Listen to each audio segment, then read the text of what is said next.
that was Joe Gary's agent there ringing through. Well, I'm hoping that's good news from a Clare perspective from Doonbeg. When last we heard Clare were 5 to the good in Kilrush after a titanic battle in Doonbeg in the senior championship. That had gone to extra time. Clare looked as if they had edged ahead and had a 5-point lead when last we heard. So you would imagine, hopefully, if things stayed well from a Milesian perspective, Clare should still be in the championship in just a few minutes' time.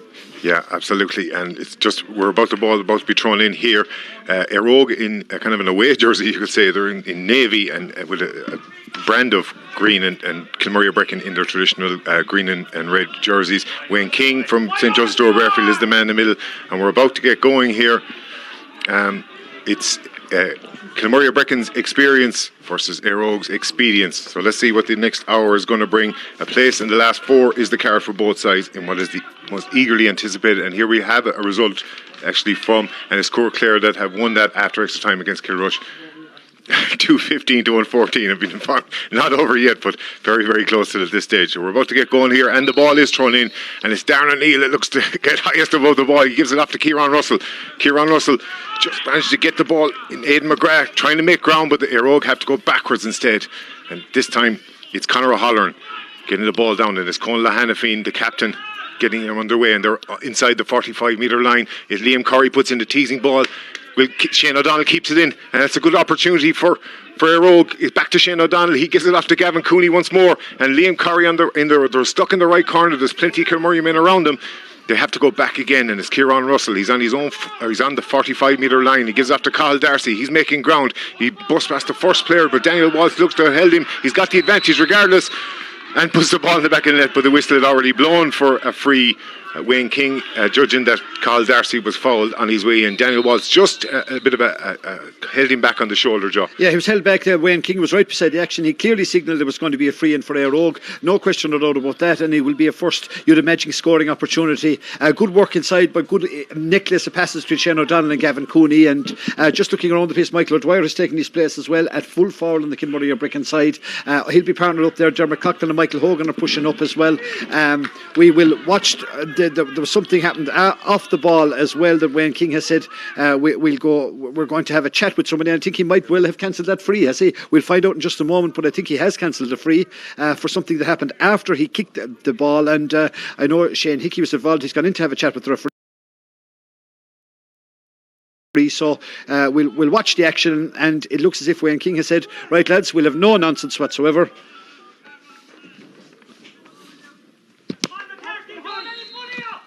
I did. I just lost the line.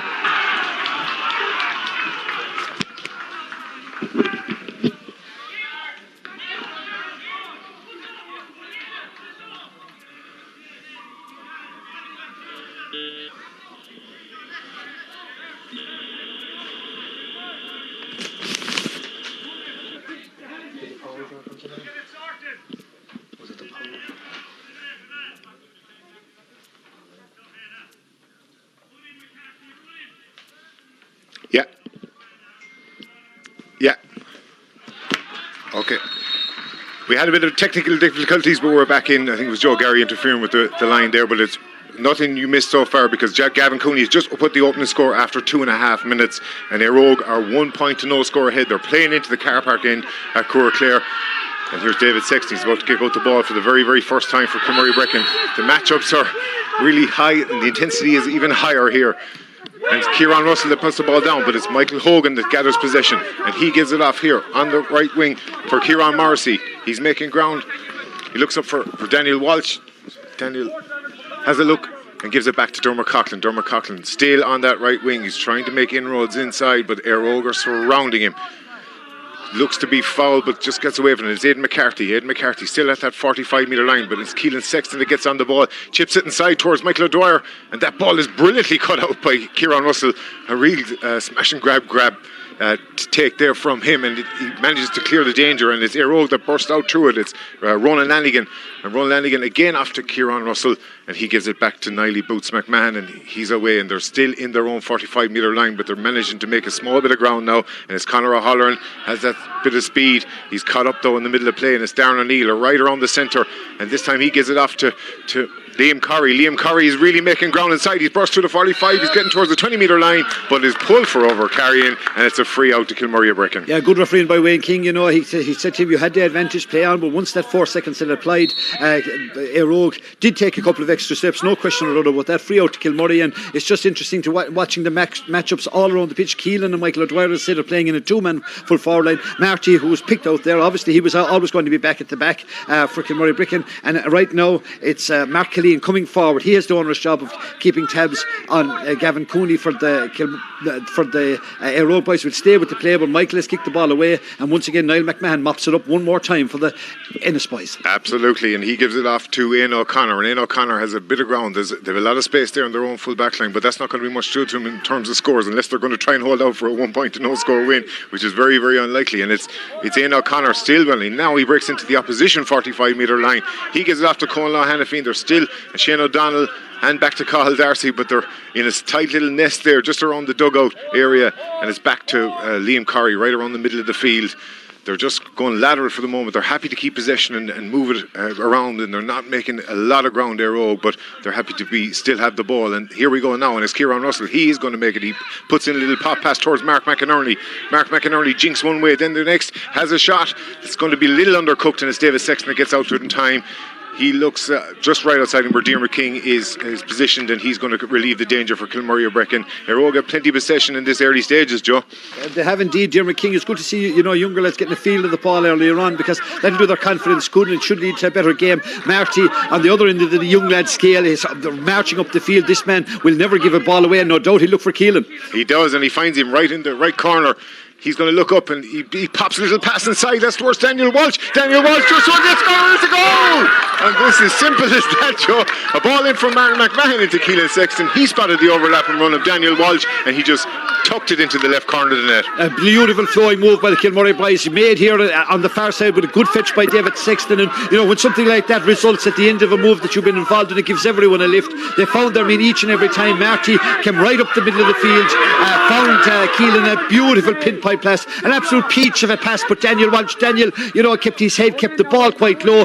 Nathan Murray advanced, but he just slipped it to Nathan's right, rolled it into the corner. Fine score. Kilmurray go looking for more. And absolutely, and here they go again. It's Andrew Shannon, and he passes it off to Dermot Coughlin. Looks like it could be a goal here again. He beats the last defender. It's a second goal. A second goal in the space of a minute. It's Kilmurray 2 goals. Another goal there. It's Eire Og a point. And what a turnaround we've had here after only 6 minutes. And it was in the exact same corner, the exact same finish, with 2 different players. Yeah, they pushed up on the kick out, and you could see Eire Og are looking around. They're saying what's gone wrong here, but straight to 2 attacks, straight through the Eire Og defence. No hand laid on either player. In fairness, Kilmurray just popping the ball at pace, and then Michael O'Dwyer had peeled off the left. His role in it has to be important as well, because he kept him. It just meant that the space was to Dermot's right. Dermot would favour his right foot anyway, and they just banged it low and hard. Keeper hadn't a chance. Kilmurray 2 goals to the good, 2 attacks, and 2, in fairness, 2 high quality goals from the men from Ibreckan. You talk about the economy of Kilmel in the first round, but 2 attacks and 2 goals. I don't think you can get any better than that. And what an emphatic start for Kilmurray Brecon. Really, and we were told after the first round that Daniel Walsh had run 12 kilometres in that opening round game. Yeah. And for him, that overlapping run was a sensational one to be picked out by Keelan. Yeah, a great pass in fairness. That's one aspect of Keelan's game that has developed nicely over the last couple of years, particularly in the county senior setup, because he was always well able to score, but his vision now has improved beyond measure, and he found the pass. It was a peach of a pass, well executed run, and Eire Og are looking around them, says they need to get a hold of the ball. Conal Hannafin has called a mark. They're going to play on, so Darren O'Neill and the Eire Og guys have to bring it down the field, but you can just see the hunger that Kilmurray are chasing with everybody around the field, tackling their men and making sure there's as little space as possible for the likes of the man on the ball, Shane O'Donnell. Absolutely, and he's at the 45-metre line, so he's not going to be able to try one from there. He gives it inside to Ike Maguire, managed to lose possession slightly for a moment, but still has it. He's in the right corner. He's looking for options around the middle. Darren O'Neill is lofting towards the square, and he would be a definite option for them. Shane O'Donnell still has possession. He gives off to Mark McInerney. There's 4 Eire Og players in the space of about 5 yards. They're finding it hard to get away and find a little little bit of light at the end of the tunnel, but it's Cathal Darcy now. He's surrounded by 3 Kilmurray Breckenmen, and it's Dermot Coughlin that wins back possession, and looks like he's going to win a free there as well, but he doesn't, and Eire Og win back possession. It's Liam Curry gives it off to Conal Hanafin. That's going to be short again, and it's David Sexton. That's their second one that's just fallen into the hands of the welcoming arms of David Sexton, and it's Marty McMahon, as he's done so many times before, that relieves pressure for Kilmurray Brecken, gives it off to Michael Hogan. He's on his own 45-metre line, but he has 2 men outside of him. One of them is Martin McMahon, and the other one is Darren Hickey. He goes for McMahon. He gives it off to Daniel Walsh. Daniel Walsh with that first emphatic goal for Kilmurray Brecken. He lofts it high towards the square, and that's where Keelan Sexton is. Doesn't win it initially, and it's great work from Liam Curry to get back and scramble back possession. He gives it off to Cathal Darcy, and here we go again with another counter-attack for Eire Og. Mark McInerney around halfway has a lot of space to go into. He's followed by Marty McMahon, but it's Mark McInerney that's making good ground. He makes it towards the 14-metre line, but he's still in that corner. He has to cut inside. His options are limited, but he does find Gavin Cooney. Oh, it's an unbelievable shot, but an even better save for David Sexton. And we've just got goal chances up and down the field so far. Wayne King, I think he just wants a break for a second, just to have a bit of water. Oh, yeah, he's going in to get a little bit of attention for Darren Hickey. Michelle Downs has gone racing in them, so I'm sure the big Kilmurray full back on his feet in no time. Good passing again from the Eire Og lads. Mark McInerney held the pass, got the shout from Gavin. Gavin said, I'll take charge of this. He'll have a whack at it. Kicked it more or less at the keeper, but in fairness, David Sexton stood his ground, pounded the ball to the right hand side, got it away from danger, and it was a chance lost. You know, a more experienced side would probably just pick the ball over the bar, got themselves back into the game, make sure that the Kilmurray would have to have the restart. But in fairness, it's hard to be critical of a fellow who has a pot at it, but in fairness, the shot was never looked like it was going to be destined to nick. David Sexton had his eye on it all the time, pushed to the right hand side, and Kilmurray will make good their reprieve. With an experienced side like Kilmurray, you know, they capitalise on every goal scoring chance. We've seen that to great aplomb at the moment. 2 attacks, 2 goals, and Marty McMahon hugely influential in the early proceedings so far. Absolutely. Darren Hickey is back on his feet, although a little gingerly at the moment. He's just taken a bit of a breather, but they'll be very relieved to got away with that one. David Sexton with a great save from Gavin Cooney, who got 1-9 against Kilrush in that opening round game. They had a poor start against Kilrush, and they've had a poor start here as well, because at the moment we're 10.5 minutes into the game. There's Kilmurray Brecken 2 goals, Eire Og a point. That's not any mistake. It's 2 goals to a point here after 11 minutes, and it's Kilmurray Brecken that have possession and they're on the ball. Iker Maguire goes over the top of Kieran Morrissey, and Kieran Morrissey is judged to have touched the ball on the ground. I mean, it looked like he might have been pushed, but it's Eire Og to get the free, and Conal Hanafin is quick to try and get Eire Og back on the scoreboard and get them back in the game. A small bit of composure needed here from Eire Og, and they do make ground. And again, it's Cathal Darcy. He's had many runs into the opposition half in this opening 10 minutes, and he's about to do so again, but it's Kieran Russell around the centre, gives it off to Liam Curry. Those 3 players in particular have been influential, and here's Darren O'Neill, the towering midfielder, is breaking into the 45-metre line. He's faced by Michael Hogan. There's a discrepancy in height, but he manages to win a free. Looks like he got caught around the shoulder, and Wayne King judges that should be a free, and it looks like maybe it's Darren Cooney or Gavin Cooney. Catches Darren, you know, if the high tackle on Darren, it's definitely a high tackle, because he's a big man out and there. from Michael Hogan too. You know, so Wayne King clearly signalled from the means Gavin Cooney now has another opportunity to notch his second point of the afternoon. He was fortunate. The first one was fairly straightforward on the 14-metre line. This is a little bit further out, kicking with his left leg, kicking with the kick coke. Conal Hanafin, good to see Conal back after injuries to Sullivan Tom Kinta, Gwilla Aharagishtak Aaron Radio from somewhere down in Unreactum, because if he was here we'd definitely hear him. So he must be down there. So greetings to Bannock D to Donal. At the moment we'll stay with the action. Gavin Cooney kicking with his left leg from a distance of 35 metres out. Owen, follow the action. Yeah, that looks to be tailing to the left and wide, and it is not a bad effort, but unfortunately it isn't going to add. He reckons it was a point, but I can tell you, Gavin, from outside at this angle, that it wasn't a point. And it's Kilmurray Brecken that are about to restart, and they give it off quickly. It's David Sexton to Marty McMahon, and he's off to Shane Hickey. Shane Hickey's about to cross his own 45-metre line here on the right wing. Gives off to his brother Darren. That's a bit of a high ball. It's a hopeful ball, but it didn't reach the intended target, and it's Mark McInerney that picks up possession. He's surrounded by 2 men, and he gets the benefit of the doubt and gets a free for Eire Og, and they have another chance to try and get their second score. They got the first score of the game, but haven't scored since, and since it was Kilmurray Brecken that have got those 2 emphatic goals. And they've plenty of ball, you know. Eire Og are moving the ball nicely up through the middle of the field. It's from here on in. They seem to have, have difficulty. Kieran Russell didn't pick up that. There's another free. Again, a scoring opportunity in Eire Og. you know, I'm sure the wise heads out there will be saying, let's slow things down. We need to get scores on the scoreboard. And, you know, there's no panic because there's a little bit of shapelessness to the Eire Og attack. They're all running out to meet and to be available for the ball, but often the targets aren't inside. This one now is 40 metres out for Gavin Cooney. He'll be kicking with his left leg again. And, you know, from the young Clare Starlet now, with his third attempt, I'm sure he'll be urging and wishing this one to go over. Dara Sexton, a little bit of inexperience from Dara, you know, stood in front of it, allowed Way King move it in. It's gone into the verge of the D, and you would imagine now Gavin will say, thanks very much, I'll slot this between the posts. Absolutely, he's out to line up with it. It is a left foot effort that he's going to have. We had a little bit of an argument over the win last night, and we're not going to get into it again, Joe, but there is a slight breeze towards Eire Og. That's all I'll say. We'll leave it at that. But Gavin Cooney is about to take this free. As Joe says, he's just outside, about 25 metres out from the goals.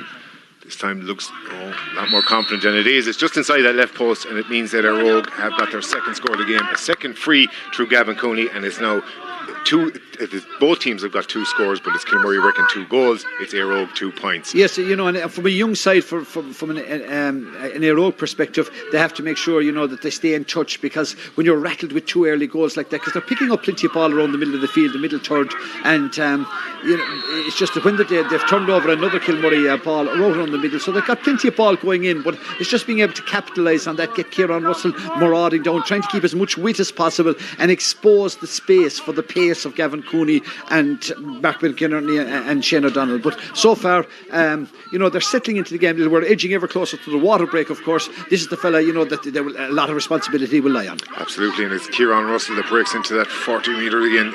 It looks like another free, and he does have the advantage. And Joe, Kilmurray Brecon is a small bit of indiscipline, which is very uncharacteristic for them. Yes, you know, and again, but it's when you know, on that occasion, it was just the experience of Kieran Russell. You know, I think it was Daniel Walsh that had come against him. It was just a little bit of experience, leaving a hand tag, and straight away Kieran's right hand went up to say, I'm being impeded. A good experience play from him. But Gavin Cooney now, he'll be kicking with his left leg. It doesn't ideally suit a left-legged footballer, but Gavin has notched 2 already, and Eire Og will be quite pleased now, having recovered from that second goal opportunity, if they can get back to a 1-score game. And like any good darts player, he had the similar position here a couple of minutes ago. He kicked wide, so he's hoping that was a marker and he'd be able to put it inside the left post this time around. This probably is the last action before the water break, so it could be a vital score for Eire Og to try and get back to 3 points of a deficit. Here we go. It's Gavin Cooney. And Gavin Cooney this time goes for the right post, and that's just gone outside the right post, so he's wide at either side, and unfortunately a second one for Eire Og. And Wayne King is having a word with David Sexton. Is about the kick out, I presume? Yeah, no, I'd imagine it was maybe something at the umpires, but he just said, you know, whatever it is, calm things down. Dara Sexton has gone short. We thought we'd hear the water break, but we're going to continue on. Young Sexton back again.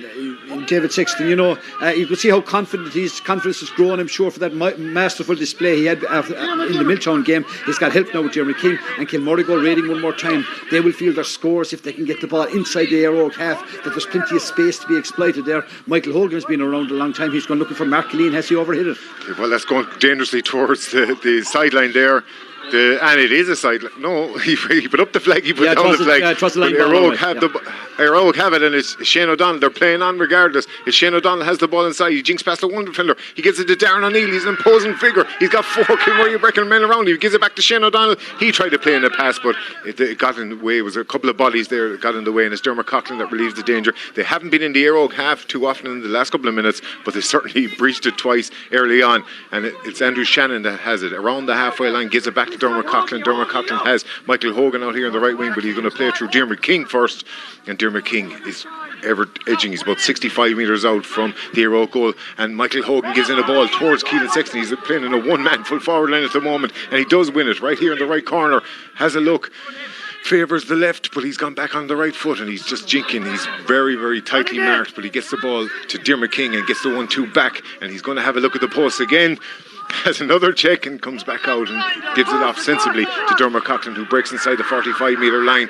He's got Dara Sexton outside him. He passes it down to Aidan McCarthy. No one really wants to shoot here, but they'd want to, because the water break is about to be upon us. Well, the ball has to go dead for the water break, so they'll know that. And you know, it's about just the experience of Kilmurray. We're not going to rush it. We're going to make sure that every shot on goal we get return with an 80 or 90% return rate, so there'll be nobody rushed. They'll know them in. They want it into the moves. And in fairness, their road lads, they've been been very disciplined. They're putting in plenty of tackles. They haven't given away a free, but they'll be looking for that inside run of Michael O'Dwyer or Keelan at some juncture, because right now they're just outside the scoring range. Yeah, well, I suppose if they're going to keep up that scoring rate of a goal every attack, they're going to have to be patient, that's for sure. And as Dara Sexton has the ball here on the left wing, he's about 45 metres out, gives it into the overlapping Daniel Walsh again. He's in the left corner, so he's not going to have a go from there. He cuts back outside, and again they're going to be patient and recycle the ball around. It's Shane Hickey back to Diarmuid King.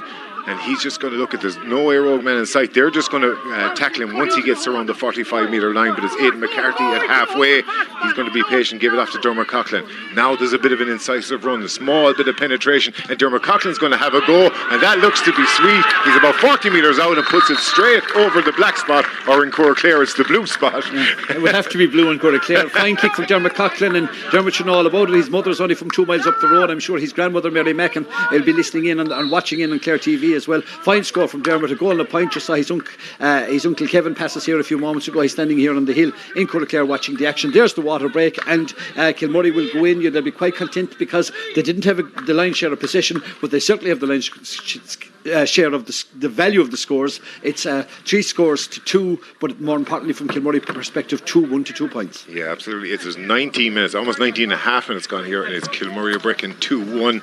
It's Eire Og 2 points, and we just talked about the efficiency there of Kilmurray Brecon, but I mean, it's a dream. Everyone wants to start fast, but it's a dream to get 2 goals in the first 2 attacks. And particularly for an experienced side like Kilmurray, if anything, it was probably Eire Og that needed to start to give their younger players the belief, but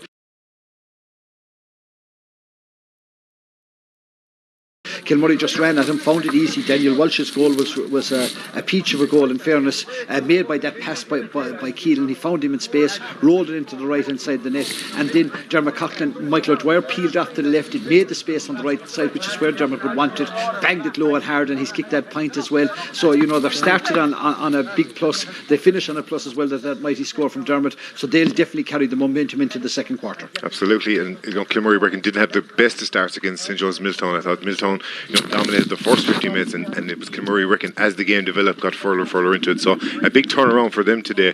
But Eire Og not out of it. I mean, it's like it's early doors, and remember, Kilmurray will remind themselves that they were in that position after the first quarter of the last match, and they took over from there. So a horse is around a long time, one of the most experienced, respected coaches in the county. He'll say to the lads, we can find openings, but we have to be patient. And you'll hear him just say time and time again here from the sideline, wheel back, look for the man off your shoulder and give the pass. Trust the inside forwards to do the damage. Well, there's certain players we want at the end of the move, and if they can get profit from that, they certainly will. Just while we have a break and play, I just want to send very best wishes to Paddy Culligan, or for those involved in the Paddy Culligan charity cycle. They're starting off next week from Trump Hotel. Paddy Kelly there in Clahans and John Murphy from Reneen. They're sending an open invite to anybody who wants to join them. They'll be leaving Trump's Hotel next Saturday in aid of Sláinte and Galway Hospice, and of course prostate research in memory of Paddy Culligan. I didn't know Paddy from K.I.B, but I do know that he died just over 12 months ago at age 57, and it's a great thing the lads are doing. It's a noble cause, and we wish them the very best of luck. So best luck to Paddy, John Murphy from Neen, and everybody that wants to join them on the first leg of that cycle. They're cycling up to Spiddle next weekend. It's about 140 kilometres, they tell me, but Paddy says he's going to enjoy every single second of it. So we wish him well for a great cause, and I'm sure people will get an opportunity at some stage to go to that GoFundMe page on Facebook, and for certainly for charities that could do with the dash, and we wish all involved the very, very best of luck. Absolutely. It's Nathan Murray that restarts this game. We're 22 minutes in, but don't be confused by that, because we had a long first quarter of 19 minutes, and we better mention that we're in association, this commentary associating with Jones of Super Value in Milltown Malvey as well, serving the people of West Clare since the 1850s. But here we go, and it's a West Clare side that are on the attack, and it's Keelan Sexton right in that left corner, has a look for the post, jinks around and managed to get a small bit of space. He's looking for Michael O'Dwyer at the end of the square. He's tightly marked by Ian O'Connor, but manages to get a small bit of space, and he gives it back to Andrew Shannon. Andrew Shannon, again, Kilmurray Brecon so patient. That's their vast experience that they've built up so many titles, and they're the team of the decade in the last one, of course, and they'll want to be in this one too. And it's Michael Hogan that makes a small bit of ground, but he's dispossessed by Ian O'Connor, and Eire Og win a free out, and that's a big relief for them. And it's Ronan Lanigan that wins that foul, and he's going to take the free himself. He gives it it back to the goalkeeper Nathan Murray, who missed the opening game, and it was Barry Ryan, who the League of Ireland, goalkeeper who had 20 years experience in the League of Ireland, that deputised for him the last time out. But Nathan is back in goal, and a very imposing figure as well, I might add. But it's Eire Og that break out, and it's Conal Hanafine. He's around his own half back line at the moment, gives it off to Kieran Russell. Kieran Russell makes ground about halfway and gives it off to Liam Curry. Liam Curry is inside in the Kilmurray Brecon half. He's looking for Mark McCarthy, but that ball trails out over the sideline, and it is a line ball this time around. Yeah, Eire Og not particularly great on kicking long ball in. They're better coming off the shoulder, running, in 2s and 3s, those little triangles, and trying to create the overlaps as opposed to putting long ball in, because you're up against a fairly experienced full back line there. Shane Hickey, Darren Hickey and Mark Killeen have been around a long time, and they've little old Marty then standing in front of them closing doors before they're even opened. So it's very difficult for them to find gaps like that, so they'll have to run with their 2s and 3s, keep getting Kilmurray lads facing their own goal, because these lads, as I say, can generally cut out moves long before you even think of employing them. And here is the aforementioned Martin McMahon, and he gets that trademark clothesline tackle that he normally gets, but this time doesn't receive a mark or get a black card. And it's David Sexton, the goalkeeper, that has the ball. They're 5 points to the good here. Kilmurray Brecon is 2-1 to 2 points, and we're 24 minutes in to this final action of round 2 of the Clare Senior Football Championship. A place in the semi-final is on offer, and it's Shane Hickey. Well, there looked to be an off-the-ball incident there at the moment, but we're going to stay with the play. Wayne King has his hand out to acknowledge that he saw something, but Kilmurray Brecon, they're still on the attack, and it's Dermot King. He's right on the right touchline. He's cut in from the 45-metre line. Just hesitates for a moment, and it allowed Eire Og to come back, and it gives it up to Michael O'Dwyer. Michael O'Dwyer gives it Shane Hickey, and again they're just very, very patient with the ball, happy to stand up and just solo on the spot. And Dermot King had continued his run, and he's got the ball in the right corner. He's going to cut in, but he's going to meet Darren O'Neill, which no man is going to want to face that mountain of a man. He does cut back, and Michael O'Dwyer, they're just a small bit scrappy at the moment, but Dermot Coughlin, who's already got 1-1, that's not going to add to his tally, as unfortunately that's gone to the right and wide. And Kilmurray Brecon's first wide, Joe. First wide a piece, and Dermot, was probably saying the ball should be transferred a little bit faster, because Kilmurray a little bit pedestrian. It wasn't that they weren't keeping the ball, but there was nobody was entering the line at pace. There was something happened off the ball that Wayne King has been alerted to, and Michael O'Dwyer and his immediate opponent is Niall McMahon. They're going to go into his book, and Wayne, generally lets the game flow as much as possible. But so something happened that he said, right, we'll have this far, no further, yellow card for both of you. Absolutely, and it looks like the two are going to receive a yellow card. A bit of a talking to, and just says to calm things down a small bit. And there is 2 yellow cards for the aforementioned Niall McMahon and Michael O'Dwyer, and it's Nathan Murray that's about to kick out the ball. He has options here in Darren O'Neill on the right hand side and Kieran Russell right down the middle, and he opts to go for Shane O'Donnell, who's around the 45, and he gets on possession to at least he hands it off to Kieran Russell, who's made on the overlap, and he's breaking. He's about 14 metres out. He's going to pop for a point.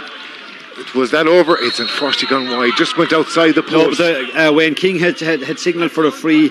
Kieran Russell had made ground, but that's what Eire Og will have to do, is to run at Kilmurray, because kicking the long ball in, that was a mighty belt of a ball from Nathan Murray, travelled about 60 metres, and Shane O'Donnell used his backside to good effect. Dunted one of the Kilmurray lads out of the way, and it ran on to Kieran Russell. Kieran then had only one thing on his mind, but Wayne King had signalled for the free, so Gavin Cooney, I'm sure, will accept this and notch his third free of the afternoon. You were a bit of an artist in using the old hind quarter yourself in your time, so I'm sure he's learning from the best. But it's Gavin Cooney that has a free. He's about 20 metres out, and he should pop this one over for Eire Og's third point. He does. It's Eire Og's third, it's Gavin Cooney's third, all from frees, and it means that the gap is now back down to 4. It's 2-1 to Kilmurray Brecon. It's Eire Og 3 points, and we're almost 27 minutes of the opening half gone. Again, Kilmurray Brecon goes short with the kick out. They're not going to try and take their chances with Kieran Russell and Darren O'Neill facing them, and it's Aidan McCarthy, one of their midfielders, that gets on the ball, but he's doing so in his own half. Gives it off to Shane Hickey. He's got Martin McMahon free in the middle of the park, and that's where he gives it to him. He gives it off to Darren Hickey, and their defence are moving out. He's under a bit of pressure from Shane O'Donnell, but wins a free. And Darren Hickey, Shane O'Donnell suggested it was a dive. I don't think it was. He looked like a wrestling move. That was a wrestling move, but no doubt or question about the free. Again, you see Kilmurray there, they're on to Wayne King about frees, but Shane Hickey has gone long into Keelan. And Keelan Sexton at the edge of the square manages to break it down for himself. Has a look. There's two Eire Og men around him, but he's going to have a pop anyway. And that's Keelan Sexton's first of the game. And what a fabulous score. He made it himself. There was a long ball in. He had to work for it to scramble it back into position, but just got a small bit of space and managed to put it over. And it's now the gap back out to 5 is 2-2 to 3 points. And a score like that, gives a team a big lift, because it was really a defender's ball. It wasn't the best kick ever that Shane Hickey ever accomplished, but Keelan had got his body positioning right, and that comes with years of experience. Knocked the ball down to himself, knew exactly what he wanted to do, turn on his right hand side. So a score out of nothing, really. It should have been a defender's ball, and Kilmurray ready to profit on it. Eire Og have won another free just outside the 45-metre free. They've got to be careful. If they don't go back, it'll be moved on. But Wayne has said, look, we'll give you the free from the 45-metre, and I think he's going to have a word with somebody. Looks like it's Kieran Russell. It must be for something he said, because it was a free. Yes, he's bringing the ball forward as well, I think. So it'll be a free into Eire Og, and a chance to narrow that gap. 5 scores for the moment, or three scores for Eire Og, 4 for Kilmurray, but of course those 2 green flags pivotal in Kilmurray's early dominance. Absolutely, but with the ball being brought up, you'd expect that Gavin Cooney would be able to notch his 4th free of the afternoon. He's Eire Og's only scorer, but they've had plenty of chances and plenty of possession so far, and it was another booming kick out from Nathan Murray.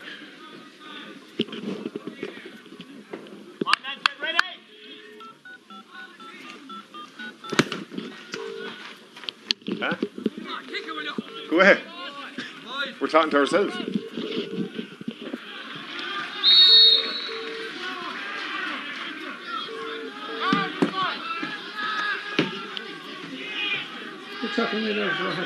Huh?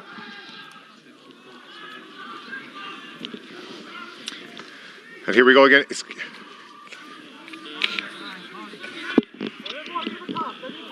David Sexton in possession. Managed to give off to Martin McMahon. Martin McMahon in his own full back line gives it off to Dara Sexton. Dara Sexton giving it out now on the left wing. And here we go again from Kilmurray Brecon. It's Mark Colleen giving it off to Shane Hickey. And they're just about building slowly out of their own defence. And it's Aidan McCarthy that makes ground. He's into the opposition half, and he's about to pass the 45-metre line as well. He passed inside to Michael O'Dwyer, who seemed to get a head-high challenge. And that looks to be a free. And Collar Honnoran is the culprit on that occasion, and Wayne. It'll be more than a free into. I'm quite sure did it better a card. I don't know whether he handed out a card or not, but one way or another he's given the free, and Michael O'Dwyer knew exactly what he wanted to do. Took the ball in around the tackle, a quick turn always puts the defender under pressure, and the lunge came in from Conor O'Halloran, free in. So Keelan now has an opportunity to extend his scoring feats for the day. He got a fine point just a few moments ago. He'll go looking for Kilmurray's 3rd of the afternoon. Right now, Eire Og, Kirracoolin, Galcoolin and going for Vracan, and Keelan has an opportunity now to add to that tally. Absolutely, and here we go with Keelan Sexton. He's about 35 metres out. He's on the left wing. He's going to try and kick his first free of the afternoon. He's already got one from play. He's looking to try and extend that tally to 2 and 5 for the championship. That looks to be tailing to the left and wide, and Brian Riley says that is wide of the left post, and it's Kilmurray Breccon's 2nd of the game. Everybody fighting, somebody lads, fighting, Daddy fighting. And it's Nathan Murray about to kick out the ball, and here we go again. It's Kilmurray Brecon 2-2, Eire Og 4 points as we're just into the 31st minute here of the opening half, and it looks to be a line ball, and it's going to go Kilmurray Brecon's way. There was a bit of confusion there for a second from Robert Hart, but he managed to suggest that Kilmurray Brecon had an opportunity to extend their tally. They're already 4 points up, but they were 5 up at one stage, and it's Dermot Coughlin that receives the line ball from Aidan McCarthy. Aidan McCarthy gets it back, and they're going to start up patiently, and it's Marty McMahon in his own 45-metre line gives it off to Darren Hickey. Darren Hickey on the overlap. He's got Dara Sexton outside him. Can he spot him? He does, and he just loses control slightly, but it gets inside the 40-metre line, and a ground pass to Michael Hogan. He's right in the right corner. Can he keep this ball in? He does indeed, and he's directly in the corner. He's under a little bit of pressure at the moment from Ronan Nandigan, but he still has the ball, and he gives it back out to Darren Hickey where he got it in the first place. And here we go again. He's on the 45-metre line, looks for Kieran Morrissey, but there's 2 Eire Og men converge on top of him, and the biggest one of all, Darren O'Neill, comes out with it, and it's Ronan Lanigan that's going to clear up, and he gives it back to Nathan Murray, and here Eire Og go and build. They've only got one man inside the opposition half. Shane O'Donnell is falling at the other side under a bit of pressure from Shane. There's much happening off the ball as he's on it right now, but Eire Og, this will be a huge score for Eire Og if they can profit from Icham's on the ball. Ickham won't be trusted too much for kicking, but he will be direct. Absolutely, and he's cutting inside from the right corner. He's just got a bit of a hefty challenge. It's a 45. Could have been even more there. Shipped a hefty challenge, but Wayne King and his umpires both suggested it is a 45. And I think the linesman at the far side is trying to get Wayne's attention as well. It looks as if it's Robbie Hart is on the line and at the far side, so he'll go over and he'll have a word for him. Something happened off the ball between Shane Hickey and Shane O'Donnell.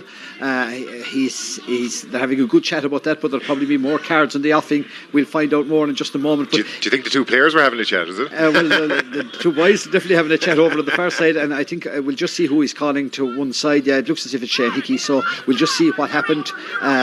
We'll follow the action, but definitely Shane's name is going into Wayne King's little back book. And it's Mark McInerney that's about to take this 45. Gavin Cooney had taken the previous freeze, but it's Mark McInerney is going to try it. Son of Francis, of course, and it was a yellow card, I think, for Shane Hickey as well. That's the third one of the game, and we're just the dying moments here of the opening half. For 33 minutes gone, it's Kilmurray are breaking 2-2. It's Eire Og 4 points. And it looks like another name is going into the book here. It's Keelan. Something must have happened again. We didn't see it because there was a break in play, so it's a yellow card. All these yellow cards can come back to haunt you, and there's somebody else now in trouble. He's not finished yet. He's coming out to have a word with the linesman at this side. Yeah, it's going up towards the line because the linesman has his flag out, and he's calling over 10. It's Paul Howard that has his flag out here underneath us, right in front of the hill here underneath the tricolour. He's going to have over. There's so many off the ball stuff. Look, it's an old rivalry they've met 9 times before. Even though Eire Og, I suppose, mightn't have in a lot of their personnel at least. Yeah, it's Ickham now. Whatever Ickham did out of the way, he's going into the book as well. Remember, Ickham started his football in Skull Crease 3 for those, so I know the lad well. And he's great. He's a hugely competitive player. Has been a very accomplished rugby player as well in different Munster squads. But right now, we'd get back with the action, thankfully. And it's Mark McInerney. He'd be putting it on his left foot. Eire Og could do with this. You know, it's a wide they scored, but all from place balls they won't mind as long as it goes over the bar. And it looks to be. Oh, and it's gone to the left and wide from Mark McInerney. It's a wide that Eire Og could ill afford at this stage with 34 and a half minutes gone. It's 2-2 to 4 points in favour of Kilmurray, I reckon. Did Ickham learn the dark arts from in Skull Crease 3? Ickham, it was a joy, I have to say, and I know all the family quite well. He was a joy in the classroom and a joy in the sports field because he's a wholehearted player. It doesn't matter what sport he goes at. You can get everything he has to offer. He's a big player for Eire Og, plays that pivotal number 11 position on the 40, and he's a fella not noted for his scoring, it has to be said, but he'll do all the work. He'll help bring players in around him, and that last occasion, I suppose, just ran out of space. The Kilmurray lads showed him a little laneway, but it turned out to be a cul-de-sac, and they gleefully closed the door. Kilmurray worked it through when King had signalled an earlier free, so they'll lift the siege, as it were. They haven't had much ball up the far side of the field, but what they've had, they've made hay with it, and deservedly, I think, hold that 4-point lead. Absolutely, and they're going back to their own goalkeeper, David Sexton. Here we're into the sixth minute of injury time here, but we've had a lot of incidents. We've had a few minutes of the water break as well, and we're going to need another one just in a few minutes just to try and assess what happened in the opening half. But at the moment, it's 2-2 to Kilmurray Brecon. It's 4 points to Eire Og. As Kilmurray Brecon looks to extend that tally even more, as Daniel Walsh, one of the early goal scorers that's on the ball, he gives off to the other goal scorer, Dermot Coughlin, who's got 1-1 to his name, and he cuts inside from the right corner. Oh, that's a great run. He's been followed by Carl Darcy, and Andrew Shannon for a moment had a chance at goal, but was shouldered and fairly, Wayne King says, and it's Eire Og that come out relievedly with the ball as Niley boots McMahon on it.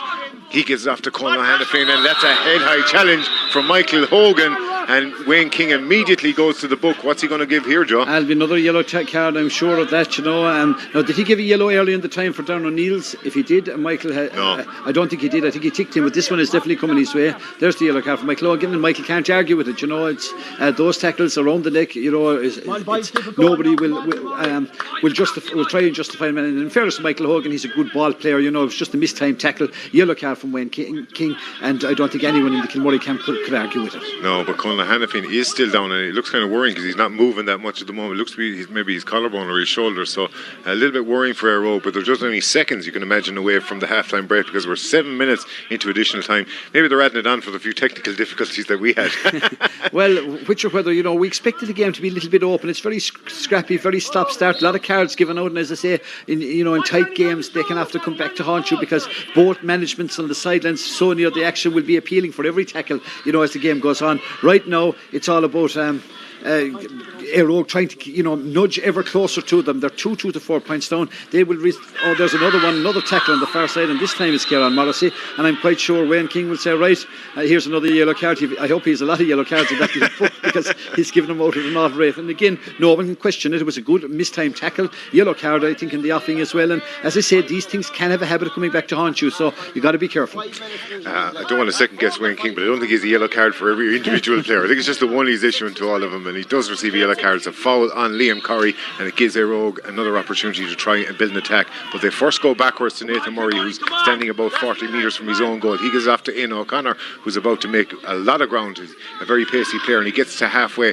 He's faced by Dermot Coughlin, but he managed to get past him, and now he's inside the 45 metre line, past 40, and he gives it up to Mark McNerney. He had a wide a couple of seconds ago. It's a better effort, but it's gone. It is over, just inside the left post. It didn't look promising, Joe, but it managed to curl inside, and that's his first score of the afternoon. In fact, the first score outside of first score from play from Eire Og. There we go with the long whistle for half time, and it gives both sides an opportunity to regroup. Eire Og will feel happier than they were at the first water break. They're now down to 3 points, and they have enjoyed plenty of football. So it had the makings of a game that would go right down to the wire. We didn't expect a whole pile between it. Indeed, I would have thought that of all the games this weekend, he was the most likely one to go to extra time. We know that honour fell to the Shams and the Miletians back in Doonbeg just earlier in the day. The Clare boys go in, stay in the pot, of course, in that 3-man playoff. They join Milltown in that, and of course one team to emerge from the Cracklow Clonagad game, that game that will eventually be played hopefully in a couple of weeks' time. So right now, Kilmurray will be reasonably pleased. They have a 3-point lead that has settled that for a half time, but they have played second fiddle a lot of the time to Eire Og. It's just that Eire Og are missing that little bit of cutting edge up front. 1 point out of 5 from play. That was the last kick of the first half. 4 frees, but at least they've recovered somewhat from that dreadful early start. Absolutely, and it means that there's only a kick of the ball between the sides at half time. It's Kilmurray Brecon 2-2, it's Eire Og 5 points, and we have our commentary and compliments of Jones's Super Value in Milltown Mulby, and we'll be back in 2 minutes' time for more analysis.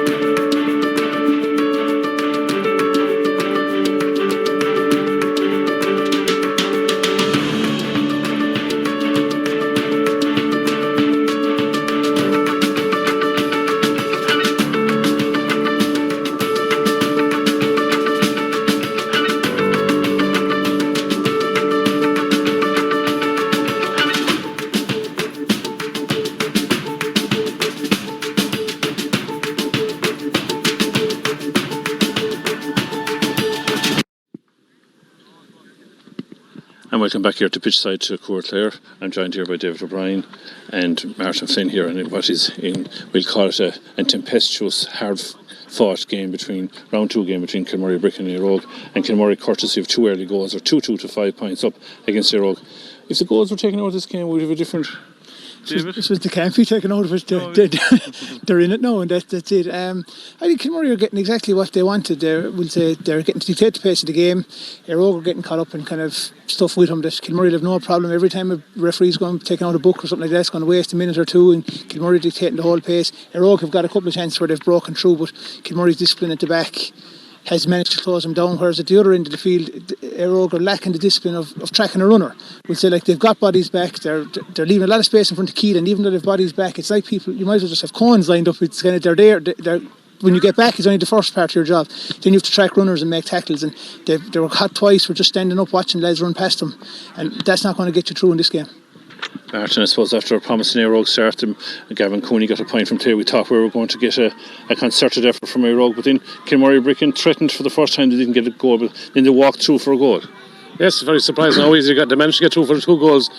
Short inter passing of the ball, and as David said, they just got through so easily. It's just hard to believe. And it's also strange that they have played Conor Henry at wing forward there.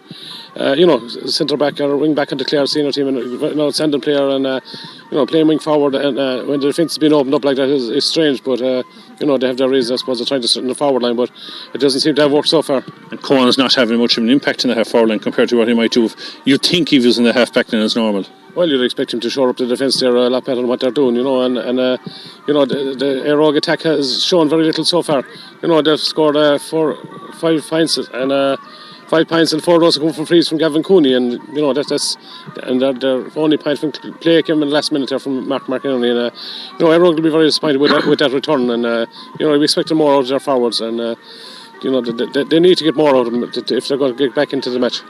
I suppose, David, I suppose we always point now in Gaelics games that the free taker is now your main man in all games. Gavin's been unlucky with 3 frees. 2 definitely should have popped over the bar, and a normal day for him. Could they be important to the Indian? Oh, they're definitely important. I suppose he's been unlucky that the ones he's missed are hard for a left-footed kicker. So I suppose the fact that they don't have a right-footed one, it means he has to come across and take one. Even McInerney will want to take him on his left as well. So Kilmurray are cute enough. As we've given away a free, give it at that side, but there's a lot of things there will find that they can do better, and they're simple things that will bring. Like Kilmurray have done a lot of the things that has to be done, tracking runners, making tackles. They've done that. Eire Og haven't, and Eire Og will be saying, right, even give us that now. Forget about everything else. Discipline of tracking a runner, making a tackle, doing the right thing. Forget about the result, forget about the score. Just do those things now, and then maybe bit by bit they'll get back into the game. They will create a chance, and they did create one in the first half, and David Sexton made a brilliant save, and he's had a brilliant start to his championship campaign. So, and his kick-outs, he's won them all. Like we thought Eire Og showed in the first kick-out, they really pressed up on the Kilmurray one. They were loud. The goals went in, and that went out the window. Kilmurray have won, I think, 7 kick-outs now without totally uncontested. They're getting to stroll up the field. Like if you are going to contest a kick-out, you have to make it a war zone in the middle. Then you have to put tackles in, and you can't concede the kick out and concede space as well. So that's what they're all going to have to do. But there are things that they can do. Yes. So they're not being blitzed by a team that are totally better than Renton. They're just a team that are outworking them at the minute, and that's something that can be worked on. Can Kilmurray Bricken keep that? I know you're going to tell me the answer. Just can Kilmurray Bricken keep this up for 30 minutes? And what can Eire Og come back in, Martin, to save? What I'm trying to say to you, is this game requiring an Eire Og goal, or could it just stay in contention with a point or two? Well, the way the game is going, definitely going to need a goal, because they're not getting enough scoring chances. They're not putting the ball over the bar. When you only score 1 point from playing the first half, that's a very bad return. So it looks like they're going to need a goal. But the way the Kilmurray defence is playing, like, they have very few chances, and as David said there, they got one very good chance and an excellent save from young Sexton goals. But they just don't look like scoring them at the moment. I suppose it's a typical, Kilmurray performance, and the referee's been central to this. They've been offering him a lot of praise, and a lot of Kilmurray are arguing that a lot of frees shouldn't have happened, but I thought most of them were genuine. Well, I suppose in fairness to Kilmurray, they've given away a lot of frees, but at the same time they've made an awful lot of tackles as well, so it balances itself out. If you really put in a lot of tackles, you will give away a bit more frees. Eire Og haven't given away as many because they haven't made as many tackles, and that's simple. But look, Kilmurray will be very happy. They have a lot of, like, where they were conceding in height in the middle of the field, they have the legs on Eire Og in that centre area, and that's something Eire Og are really going to work on. Or, like, Eire Og can't go out and try and win the game the next 5 minutes, but they have to try and be within 5 going into the water break. They have to win that next 15 minutes, even if it's only by a point. If they go in, it's still 5 points down. When the water break, it's done. I suppose if a goal goes in here for Kilmurray Bricken, it's nearly shut up shop time at that stage, won't it be? Well, it will, because, as I said, the defence is playing very well, and they don't look like conceding. So if they score another one, definitely curtains for Eire Og, and it's hard to see a Kilmurray conceding at this stage. So 2-2 to 5 points at half time to Kilmurray Bricken. We hand you back up to Joe and to Owen Brennan.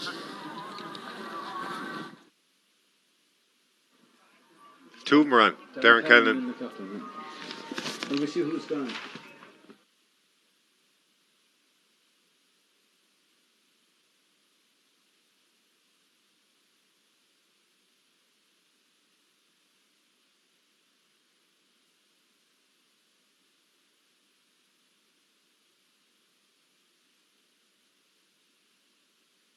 Two experienced, or one at least very experienced player in Enda Coughlin, the 2009 County and Munster winning captain for Kilmurray Bricken, and also Darren Cannon come in, and both of them are positioned in a 2-man full forward line at the moment, Joe. That's right. Well, Enda won't stay inside there too long. He'll use all his experience, all his craft built up over many years with the club and the county, to win vital ball, win frees. It's all about keeping heads, as the game gets into the last quarter. Eire Og will be trying to pick up the tempo a little bit more to run them. They've moved Shane O'Donnell out now from inside. He's gone out on the 40. Means that Gavin Gavin Cooney and Mark McInerney are inside in the inside line. I'm quite sure they will both be moving, but they need to keep a target inside for Eire Og, because running through the lines is what they're good at, and sometimes the two players inside are coming out a little bit. We know that the flags had caused a little bit. Michael O'Dwyer has gone off, is it?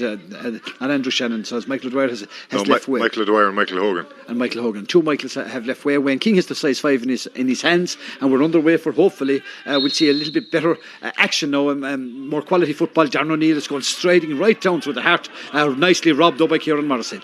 And here we go for Kilmurray Brecon, and it looks to be a foul there, but Wayne King says play on. He's enjoying this as much as we are, and the second half is, and we're underway for Kieran Russell to try and find a ball over the top. He gives Liam Corrie, gives out to Ronan Lanigan. He's inside the 45-metre line, but he's held up by Andrew Shannon and managed to give the ball back to Kieran Russell. Kieran Russell pulling the strings around the centre.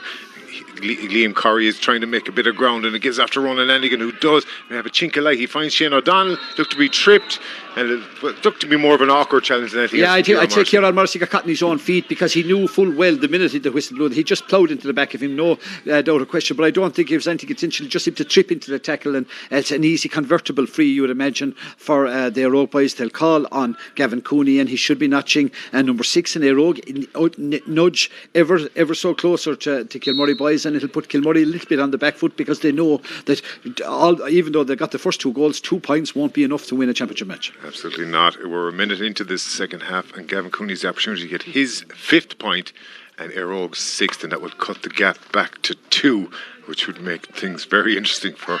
And here we go, it's Gavin Cooney with that familiar left foot strike, and he puts it straight over the bar, and it is his 5th free of the afternoon, and it means that the scoreline currently is Kilmurray Brecon 2-2, it's Eire Og 6 points, and we're on a knife edge here. And here we go again for David Sexton. He goes a bit longer than he had before. He reached out to the 45-metre line, where that's where Daniel Walsh is, but he's been watched by 2 Eire Og men. It's Mark McInerney and Darren O'Neill. He managed to find Darren Sexton, but he hesitates on the ball, and there's 2 Eire Og men. They win back possession, but that's where Darren Hickey is, and Darren Hickey wins a free, and it's a vital one for Kilmurray Brecon, because it seems to be under a small bit of bother there. Under a bit of bother. Great work from Daniel Walsh, it has to be said, because David Sexton was looking for somebody, and Daniel, showed him where he wanted. He had to go and win the ball, take on his direct opponent, and bring it out from there, because he was pinned in, as you rightly said, in the corner. Marty McMahon now on the ball. Marty, will look around, ball retention very high on Marty's priority list. He's particularly good at it, one of the best in the county at keeping possession of the ball. Shane Hickey, of course, around a long time as well. Kilmurray trying to edge, make sure that the Eire Og lads come up the field a little bit, and then they look for space. Aidan McGrath's playing the role of the scuba door for Eire Og at the moment, and we have another tangle off the ball. There is, but Martin McMahon puts inside the square, and Darren Callan catches it one-handed, and that looks to be a penalty. Oh, that was a superb bit of fielding from Darren Callan. Looked to have lost the ball, but managed to catch it one-handed,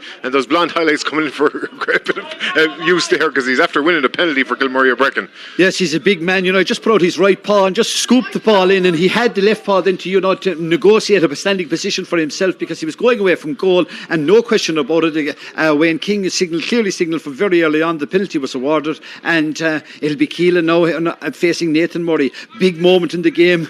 Look, Kilmurray looking for their 3rd shot on goal, and their 3rd goal. It's some economy, certainly. Absolutely, but what an impact the substitute had. We're only 3 minutes into the second half, and with his first touch he wins a penalty, and it's going to be Keelan Sexton's going to take it. He's just kind of a bit of a psychological war here with Nathan Murray. They're facing up to each other, but at the moment Wayne King has gone back to Daniel Walsh. He's going to have a word with him.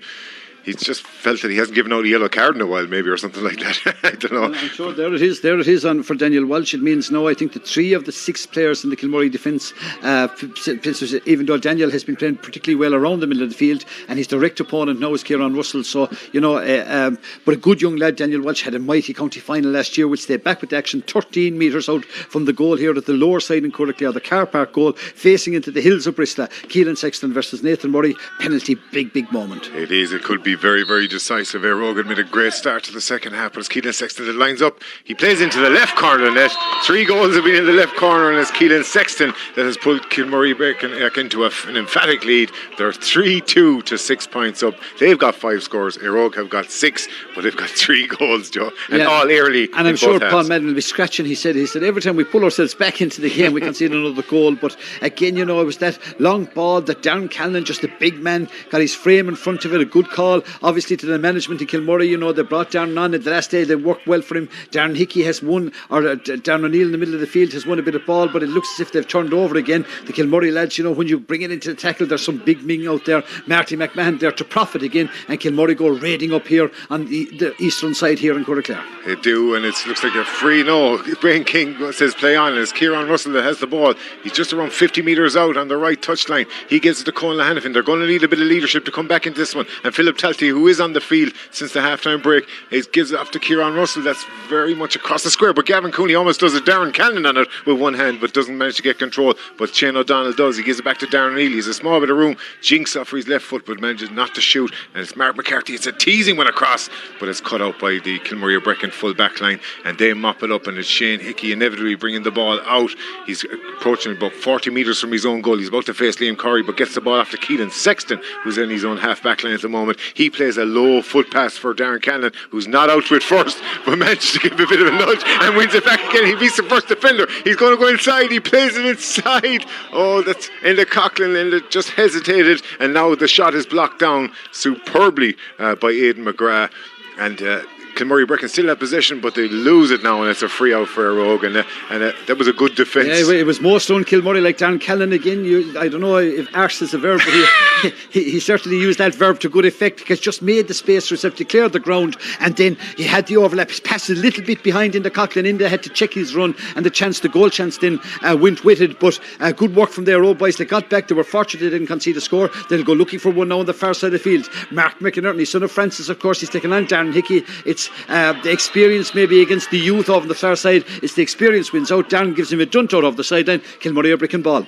It is maybe Darren Cannon got he's footballing coach, maybe Shakira or something. The hips don't lie. He used them well in that effect, and it's all about making use of the ball, because as you said, he wasn't out in front. It looked as if Eire Og had this ball spoiled, but don't know, was it Aidan McGrath? He got the nudge on and took the ground, and Wayne King, I think quite rightly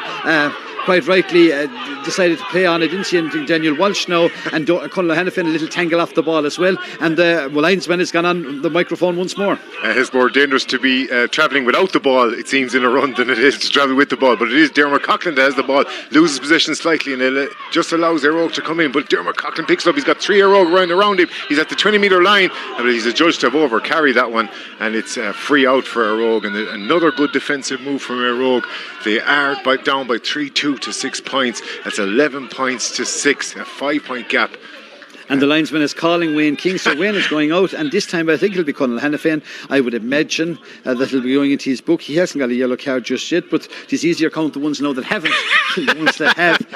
He's going process of elimination. Yeah, he's going to have a word with somebody. I know Daniel Walsh ended up on the ground, so we'll find out who was the offending party very quickly. Daniel, he's already on a yellow, so I don't think it was him that was the guilty party on this occasion. He ended up certainly on the canvas, and what a canvas is looking particularly well here in Clare this afternoon. Lovely, but he's calling Conal. Yes, Conal's going over, and it's a Cartabui for the centre half back and the captain of their Rogue lads. I don't know if you can lip read, but are you sure it's going to be a yellow card here? Well, Paul Howard has been busy on it, but he's certainly remonstrating with the referee Wayne King. He's not happy about the decision, but it looks like that Conal Hanifin is going to go into the book here. And it's a black card. It's a pull down. A black there card, yeah. So he's got 10 minutes and he's going to go out for a break. We didn't see what happened off the ball, but the linesman here was only a couple of yards from him, so he was right beside the action, and he clearly signalled to Conal that you take a break now for the next couple of minutes, because you have 10 minutes, and again that's a big plus for the Kilmurray Beds. Conal, one of the leaders of the Eire Og camp, and of course the centre back on the scene. We'll resume now with an Eire Og free just outside their 21, and the scoreline here in Clare right now: Kilmurray are breaking 3 goals and 2 points, Eire Og 6 points, Kilmurray 5 to the good. Absolutely, and that's going to be a big blow to Eire Og's hopes of trying to get back into this game. Nathan Murray is on the ball. He's the last man back. He gives it back out to Aidan McGrath. They're going to try and have to build, but they're going to have to do so with 14 men for the next 10 minutes, because we're 9 minutes into the second half, and there's 5 points of the difference here as Kilmurray are Brecon that are expertly trying to close out this game, but Eire Og are going to battle all the way, but they're probably going to need a bit of goals, and that's why Philip Talty has been introduced. He got a goal against Kilrush, as did Gavin Cooney. They're going to need both of those to be leaders today. And Liam Corrie playing the ball into Mark McInerney, another who got 2 points in that opening round. He's in the right corner. He's going to try and cut inside Darren Hickey, and he does so, but he's going to meet Marty McMahon, but wins a free, kind of a robust challenge, and Marty's still kind of standing over him. It's probably better to get him while he's on the ground, I suppose, in terms of height. Yeah, again, Wayne had signalled the advantage. Nice dummy from Mark McNerney, soloed off his left, then went on his cuss. Yasin soloed as well, but just as he ran in, the referee said it wasn't a shoulder-to-shoulder tackle, and I think it's Marty's gone into the book, you see. He's gone in with the knee. Oh, it's a red card. He clearly signalled a red card. It's a knee, and so Martin McMahon has got a red card. That's a big blow to the Kilmurray boys, not only for today but in his future semi-final if they were to get there as well.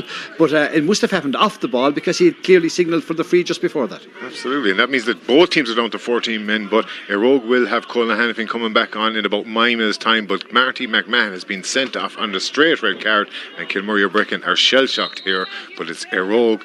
We'll go back to the play. It's Eire Og that have a free in the right corner. It's going to be Gavin Cooney. It's a very, very acute angle, but there's no better man to put it over, and he does do so, and that's his second point of the second half, and it means that the gap is back down to 4. But a lot of drama. We probably didn't think it was going to finish 15-on-15 after so many cards. You see, with the cards, there was that little bit of niggle there, and again, it must have happened off the ball because after the subsequent angle, because Wayne had signalled in, he was making his way in. I think Kilmurray, Daniel Walsh, very impressed with this young man. He's full of running, full of honesty. Dermot King, another potential star here in the Kilmurray lads. Good to see him recovering from injuries that bedeviled him there for a while. But the two boys played a lot of football together. Daniel Walsh from distance. Oh, and that's a commentator's brilliance there. As he's, after inspiring Daniel Walsh, he gave him that bit of a compliment, and Daniel Walsh puts it over with his left boot, and now the young man has got 1-1 to his name, and a vital score for Kilmurray Brecon just to get them back on track here as they are back to a 5-point gap. It's 3 to 7 points. Dermot King is down for a bit of attention.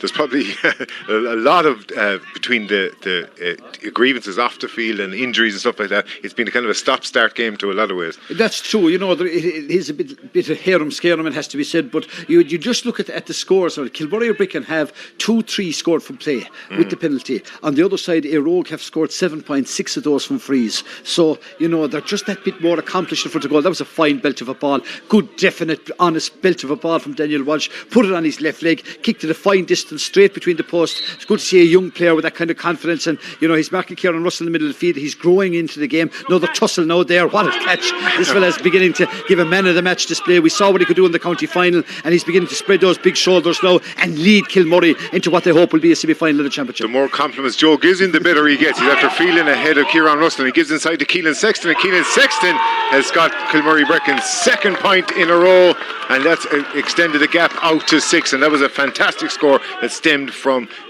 Daniel Walsh's great leap to intercept Nathan Murray's kick out and play it inside to Keelan Sexton. An outstanding score for Keelan. Showed the dummy, just shows the confidence that the Kilmurray. And remember, just a moment ago, they lost Marty, one of the leaders of the team, and they responded by kicking 2 points after conceding that free and the man down. And it just says, when you come back here to West Clare, you come down here to Clare, we've brought down our A game to it. We're not going to go to the championship this evening. They have to put their bit between their teeth, and now it's up to the Eire Og lads. The young Eire Og side, they have to respond, but they need leaders and they need them quick. And Mark McInerney lofts one in towards the square. It's not the biggest man there in Gavin Cooney, and he is being crowded out by 2 Kilmurray or Brecon players, and they do win a free out, and that's it's in the Coughlin that's back there. In there, once he gets his hand on the ball, he'll be looking for that free, settle things down. Nothing silly around there, goal mouth, and they'll feel that they have command of the game. They're edging ever closer now. We've 13 minutes of the third quarter gone. I'm sure there'll be another 3 or 4 before they get that Will Air and Susishka. But right now, Kilmurray or Brecon 3 goals and 4 points. Eire Og 7 points. 3 cool is Kerriculleen. Shock cool like Winter Eire Og. That's 6 points of a difference in any man's language. Absolutely, and I think commentary compliments of Jones's super value in Milltown Mulby, and here we go for Daniel Walsh. And Daniel Walsh again didn't get the compliment from Joe this time, but decided to go on his own, and he gives it off to that familiar one of Keelan Sexton. Keelan Sexton looks for a foot pass to Darren Cannon. This time he is out in front. He's in the left corner though. He's got a lot of work to do. Niall McMahon looked to try and push him out over the line, and he does win back possession. He might have touched on the ground, but Niall McMahon is fouled, and that's a good piece of defending from Niall Boots McMahon. McMahon to win that free. He gives it back to Nathan Murray, and Eire Og want to get things started fast because we're coming up to the water break. We're about a minute away from the 45th minute, and that means that Eire Og have got to put the burners on at this stage to try and get back into this contest because they're trailing by 6 points. And Cahill Darcy, who has done so many times in the first half, has burst forward, but he's not going to reach Gavin Cooney on this occasion because Mark Colleen is out in front of him, and he gives it off to Enda Coughlin, the safe pair of hands that Joe talked about only seconds earlier. He's not going to lose the ball, and he gives it out to Darren Hickey. Darren Hickey off to Keelan Sexton, who's been a great attacker, but now he's on the defensive mode, and he's just inside their own half, and they're going to mop up ball here.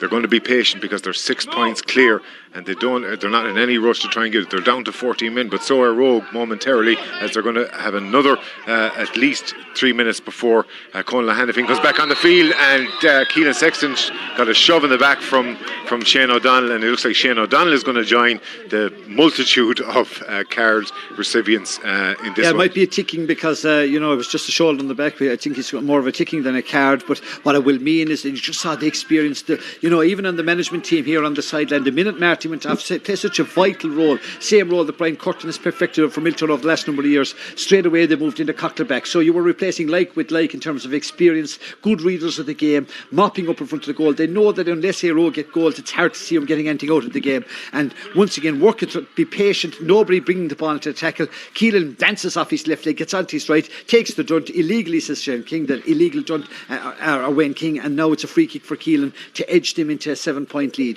3-4, a very, very good, effective third quarter, particularly since Marty's dismissal from the Kilmurray boys. Definitely, and it's Keelan Sexton standing over this free that he earned himself. He's about 40 metres from the goal, just a little bit in from the centre, and he steps up to try and extend Kilmurray Brecken's lead, and he does so, and that's a fantastic score from Keelan Sexton.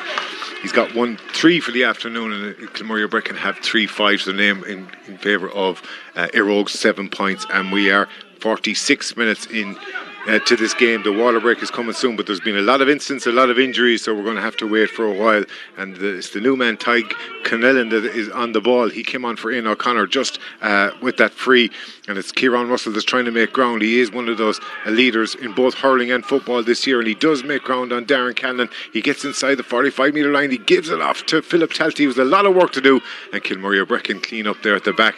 They've got a lot of men back there, but a lot of experienced men too, and that is two of them there. And Enda Coughlin seemed to get his run checked as well. There's been a lot of that, Joe, runs checked and lay tackles and things like that. And no, Wayne King has been very firm on this. He doesn't blow unless he sees the free. That's not suggesting that there isn't a free, but unless he sees it, he doesn't blow it. So we have a lot of tangles. Enda Coughlin gave the ball. Now, if he was taken out after he given the ball, it's a black card. But if it was a committed tackle, which it seemed to be, I had to say in first instance, I didn't think there was anything malicious in it. But he's probably going to check with the other people around him as well, and he's telling everybody, calm down, I'll referee the match. He's kept a good hold of it. He's given out a lot of cards, but I don't think he's going to deal with anyone unless alone now there's a black card following for was it Gavin Cooney that came out to intercept the run, but it looked as if Gavin had committed himself to tackle. Inda is back on his feet again. Great old warrior for the Kilmurray Bricken lads, and Martin Frawley's coming out there to join his Tuppen Tapney worked into the discussion as well, and I think Wayne has signalled we'll go no further. We'll have a yellow or a water break now. 17 minutes 37 seconds into the second half. Kilmurray will know that they've one step now in the county semi-final. Absolutely, there is that water break. Gavin Cooney is back on his feet, and so is Enda Coughlin. The fact that the two players went down injured, I suppose, meant that there was nothing malicious in that tackle, and we're just a much needed water break because we are almost 48 minutes gone here in this game, and it's 3-5 to Kilmurray Brecken. It's Eire Og, 7 points, and again, look, we talked about it last night for Milltown. It's just those goals, and I suppose the timing of them, too early in the first half, and then the Keelan Sexton penalty right in the second half. I'm quite sure it made waste of Paul Medden's half-time check. We're going to get back in, we'll get the first goal, and all of a sudden you're another goal down from the penalty. But penalties are one thing, you have to earn them, but you have to convert them as well. Keelan did that. Keelan now has a goal and 3 points to his name. One, the penalty, converted free, 2 points from play. Dermot Coughlin has won 1 from play, obviously. Daniel Walsh, who's been my star player so far, but player with immense potential, and the more we see of him, the more impressed you'd be of him. Like somebody you'd imagine that must be on Colm Collins' radar. Big loose lad, hint. And plenty of ability, plenty of potential there to develop. bit disappointed, I have to say, by the Eire Og forward line. We haven't got scores from Ronan Landigan, Ickham, Liam Corrie, Shane O'Donnell, Philip Telty's in. Mark McInerney has been the only one to kick a point from play. Gavin Cooney has been held scoreless. It's just that their running game hasn't materialised, and when the ball is kicked, almost every time it's kicked long, it's the Kilmurray lads that are mopping it up inside. Absolutely, and Eire Og, I suppose they did promise so much, but they haven't. And it's just at this stage, it's double scores, right? It's 14-7, so it's a long way back for Eire Og, and all no form so far. It's very difficult to see how they're going to get a goal because they haven't had any chances really. No, that half chance that Gavin had a cut at in the first half that Devon Sexton Parrytees left, Kilmurray had closed the door, and you have a very experienced full back line inside there, and then you're aiding that and abetting it by Martin McMahon, who played up there for most of it, and then Inda Cochran, who'll go back in, and Inda won't have to race up and down the field. The engine mightn't be there any longer, but he'll stay put, and Horst will say to the likes of Darren Callan, you have plenty of ability there to go on from here. So he'll go back in. Martin McMahon is out there urging him on as well. He said, lads, we've 1 foot in the county semi-final. Kilmurray will feel that the little bit of luck deserted from last year when that game was in the offing with Dunbeg in the replay. Darren Callan, if you remember, kicked a mighty effort from distance. Sean O'Brien took it down off the bar. Miltown went on to win the championship, and I'm sure Kilmurray, if there's any team they want that will have Miltown in their sights to stop them doing it 3 in a row, it'll be their next door neighbours and good friends down in Ibricken. We go back to the goalkeeper now, back to a restart. I think it's with the Kilmurray lads, is it that they'll have the restart? Yes, they do. Shane Hickey, that's where the ball stopped on the Susishka. So Shane Hickey now will go backwards, and once again it'll be all about ball retention for the Kilmurray boys. And he's been a little bit under pressure from Darren O'Neill, who looks like to be positioned at the edge of the square for the remainder of this game, and he's going to be a big target for them. Just a bit of a bonus for Eire Og in that they're back to 15 players. Conla Hannafin hasn't come back on the field, but it does mean that Colin Smith, who's wearing the number 23 jersey, is in instead, and he's a big man as well. So they're going to play 15 on 14 for the remainder of this game, but maybe not. There was a high challenge on David Sexton. It looks like Philip Talty, Wayne King is going to take out his book. Maybe it's only a taken at the moment. Kilmurray or Brecon anyway have a free in their own full back line. As Shane Hickey that gets underway, looks for his brother Darren, and Darren has it about halfway, shrugs off what looks like an illegal challenge he had with the ball. Yes, it'll probably mean a card as well. I don't know that he'll leave back his hand, or and there's a push afterwards. Yeah, it's just gone a bit messy now, and it could very well be a hot ball. Dermot Coughlin has gone out remonstrating with Robbie Hart, and it'll suit Kilmurray now to slow it down. It's up to Eire Og to push the pace a bit to get the scores, because Kilmurray don't necessarily have to score a whole pile in the last quarter. They just have to keep the Eire Og boys at bay. I don't know that he'd give a yellow card. He's waiting for Darren to get up. That's why Darren isn't getting up. No, I don't think he has. I don't think he gave him a yellow card. He didn't. Darren is in a bit of bother, so Wayne King is going to stop the play and say, right, no, up you go. We have to carry on without you. I'm sure Darren will go straight back into the square. That's his home, right around the square, protecting David Sexton's goal. And Eire Og now have pushed everybody up the field. They need scores, and they need them quick. They do, and there's going to be a ball lofted in towards the square where Darren O'Neill is lurking. He does win it slightly. It's like basketball inside, and he gets a shot away, but managed just to get outside the right post, and that was an opportunity for Eire Og to try and get a lifeline in this game. They're 7 points down. It's 3-5 to 7 points, and we're 22 minutes into the second half, but there should be a lot of injury time and to be added on at the end, including that water break, injuries, incidents. We've had so many, and the scoring hasn't been high, but it would certainly been an instant-packed game so far. Most definitely, and Darren O'Neill, with that amount of bodies in there, you need a good bit of luck. Generally has to be straight off the break, and they hobbled around the place. They've turned over the ball again. Liam Corrie, Liam has given good service there to Eire Og down through the years in both hurling and football. He's got broken aside Aidan McCarthy. Eire Og, as I said, they will not give up the ghost. County senior hurling teammates, and he gives it off to Mark McInerney. He looked to be coming off.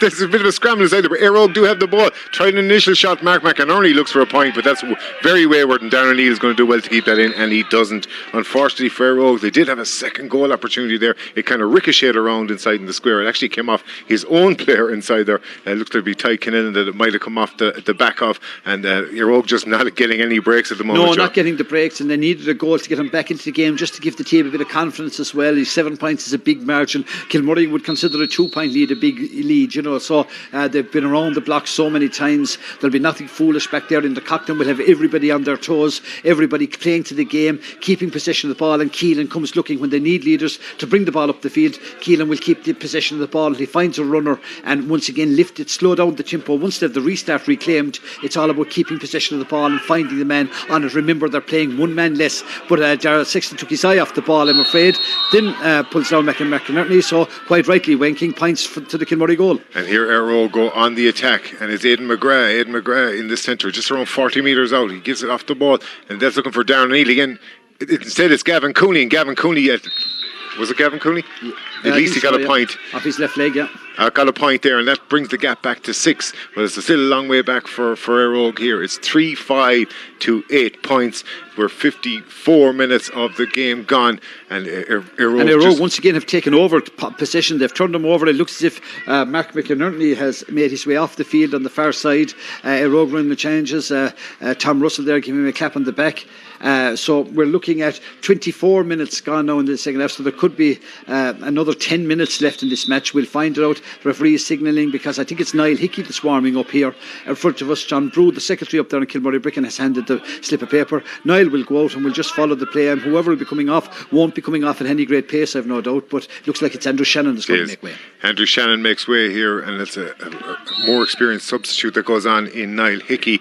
He joins his brother Shane and Darren, and we're 55 minutes into this game, and it's a kick out for David Sexton. He's looking for Aidan McCarthy. He's under a bit of pressure from Colin Smith, but Aidan McCarthy does pick it up at the second attempt, gives it off to Shane Hickey. Shane Hickey is in his own full back line, checks around again. His options are fairly limited. He's put under a small bit of pressure here from Ty Connellan, but he has to give it back to the goalkeeper, David Sexton. David Sexton, he's been followed by Darren O'Neill, which makes him run a small bit faster, and Eire Og are putting on a lot of pressure here, and they get another free for that persistence. The ball has been kicked over towards us here in the stand, but it's going to be an Eire Og free and another opportunity to eat into that deficit. Yeah, and they should fancy Gavin Cooney again, should bring it down, you'd imagine, down to 5 points. They will have another couple of moments, because Eire Og have enjoyed absolute domination and possession the last couple of minutes. You could see David Sexton is finding his men. This one has gone in now just outside the arc, so it'll be an opportunity now. Wayne King is coming out to have an award with somebody else, but the referee has said, or the linesman has given him the go ahead to go back with it. So Gavin Cooney now off his left leg, you would imagine he should slot this. We should be looking at a 5-point game as we edge ever closer to the 26th minute here of the second half, but quite a long way to go. Absolutely, Eire Og are coming back into it, but let's not forget they're 15 on 14 at the moment. Eire Og having that extra man, but they have a long gap to try and make up here. They're 6 points down, and Gavin Cooney's looking to cut that back to 5. He does so on this occasion, just inside the right post, and Gavin Cooney has been their top scorer in both their championship games so far. It's 3-5 to 9 points. That's 14 points to 9 as we're just coming up to the 57th minute, but we're going to have a lot of injuries. There's another man down here, Shane O'Donnell and Kieran Morrissey, trying to get it to know each other. And another one goes down again. Shane Daniels on the field, the only survivor for Eire Og off the 2006 county winning side. Now there's 2 men down in Shane O'Donnell. There's men dropping all over the place. I don't think it's the heat. I think that's Aaron Fitz has come into the team for Eire Og as well. Is that correct? 29? Yeah, that's Aaron Fitz who makes a comeback, and the Eire Og are just throwing everything at this one. The umpires are a bit unsure about it. Is it going to be a point? Is it a wide? No, I think it was wide. I just think maybe the umpire on the far side wasn't as enthusiastic to wave it wide as Martin Farley was, but it was wide, and the linesman here as well has indicated that. But just watching off the ball, in terms of the restarts, every man has been told, whatever happens, make sure your man doesn't get it. Yeah. And it's a bit like tug of war at times. Nevertheless, Kilmurray are edging ever closer, as we say. 27 minutes, 26 seconds gone. They will realise that without a goal, it's hard for Eire Og to arrest this. The lines, David Sexton has been pulled for delaying the kick out, so Darren O'Neill will have a bit of jumping to do, no doubt, with one of the Kilmurray lads on the 21 metre line. I don't know if he even has to jump, he's that tall. But he's definitely going to be in for the throw, and that's a certainty here. It's on the 20 metre line, and we've had so many incidents, so you have to keep your eyes on the ball and off the ball. Darren O'Neill does win it, but he doesn't hit it to a teammate, and it's Kilmurray Brecon that break the siege, because they've been under siege here for the last 5 or 10 minutes. They are down to 14 men. Martin McMahon getting a straight yellow, red card, but they do have possession, and they are 5 points to the good. and it's they're playing around in their own full back line at the moment. They are under a small bit of pressure, but they seem to be a little bit more comfortable because they've got a man over on this side. It's Mark Killeen on about his own 40 metres out from his goal, and he's trying to make ground. He gives Aidan McCarthy, but that again is intercepted. Eire Og have been tenacious here in the last quarter, and it's Aidan McGrath. He's lofting it in towards Darren O'Neill. He's going to have to be good here. He does get afflicted, but there's not enough. Darren Hickey good enough to give, and it gives a 45. Darren Hickey just done enough there, Joe, to when you have Darren O'Neill behind you in particular, because he's such a big man, and what he didn't want to make sure the ball didn't drop in, so as long as he could get his body between it gives an opportunity, but it will give Darren, he'll kick the 50 himself, it will give him a chance to bring it back to a 4-point game, and remember there's probably another 5 or 6 minutes remaining, so if they can bring it back to one score, we could be in for a frantic last couple of minutes. Right now Darren O'Neill has to nail this 50. Eire Og have taken over entirely possession of the ball, and I think he said about the 7 minutes, is that right? Has he indicated 7? He certainly rose 2 fingers, we'll see, or 2 hands, we'll stay with the play. That's unfortunately gone wide there for Darren O'Neill.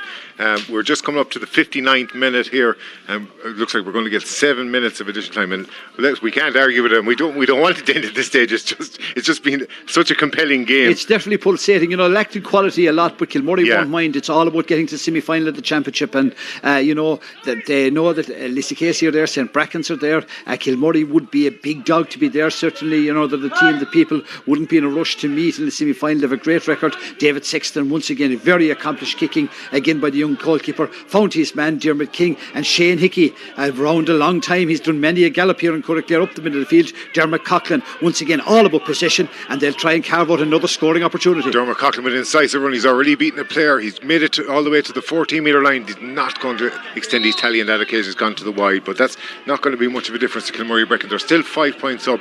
I was just thinking there, Joe, with all the incidents, if Eire Og and Kilmurray Brecon played every week, we'd have to extend the commentary train to 3, 2 to keep an eye on the game and 1 to keep an eye on the off the ball instance. Yeah, and there has been no mean spirit. No. It's a lot of pulling and dragging and horsing, and Philip Telty now. Eire Og need a score. They need to bring it down to 4 before they'll get it to 3. But right now, it's just that finding scores from play very, very, very hard to come by. And here's Colin Smith. He's going to have a look, and again he lofts it in towards the square, but that's not a best place ball, and Dara Sexton cleans that one up without much bother. He gives off to Mark Killeen, who finds Keelan Sexton. A great outlet he has been in both the forward line and in defence, and he makes it from his own 45-metre line to midfield, but he hasn't many options with him. He gives it to Niall Hickey, the substitute that's come on here in the second half.